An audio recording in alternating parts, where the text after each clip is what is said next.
بیٹیاں کتنی پیاری ہوتی ہیں. میں نے گھر میں بیٹھا تھا, فراغت تھی, تو مجھے اس کھیل کا نام نہیں یاد کہ بچے کیا کھیل رہے تھے. وہ پرچیاں ڈالی تھیں, ایک پرچی پہ لکھا تھا بادشاہ, ایک پہ لکھا تھا وزیر, ایک پہ لکھا تھا قاضی, اور ایک پہ لکھا تھا چور. ان 4 پرچیوں کو بند کر کے نہ پھینک دیتے, پھر سارے ایک ایک اٹھاتے تھے. اب جس کے حصے میں بادشاہ کی پرچی آئی وہ بادشاہ بن گیا, جس کے حصے میں قاضی کی آئی وہ قاضی بن گیا, جس کے حصے میں وزیر کی آئی وہ وزیر, اور ایک حصے میں آنی ہے چور کی. تو پھر جس کے حصے میں چور کی پرچیاں آنی ہیں اس کے لیے پھر بڑے سخت معاملات ہیں. بادشاہ سلامت اس کو جو چاہے حکم دے. اب جو میرا بڑا بیٹا ہے اس نے کیا کیا ہوا ہے, اس نے پرچی کو نا تھوڑا سا پھاڑ دیا ہے بادشاہ والی کو.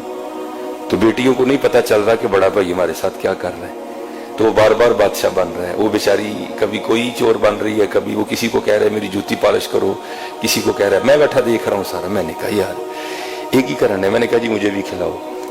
ایک کو ڈراپ کر دیا, تو پھر وہی والا کام میں نے کیا. میں نے پرچی تو نہیں پھاڑی, لیکن میں نے بادشاہ والی پرچی پہ نا پین سے نشان لگا دیا. اب 2-4 بار بادشاہ بن کے میں نے اسے خوب کام کروایا. تو میں نے کہا چل یار ہوں بچیاں بھی بادشاہ بنائیے.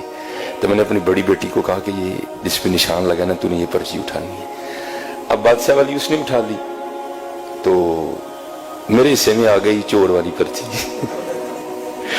اب سب نے بتانا تھا کہ کیا پرچی آئی ہے, تو سب نے بتایا.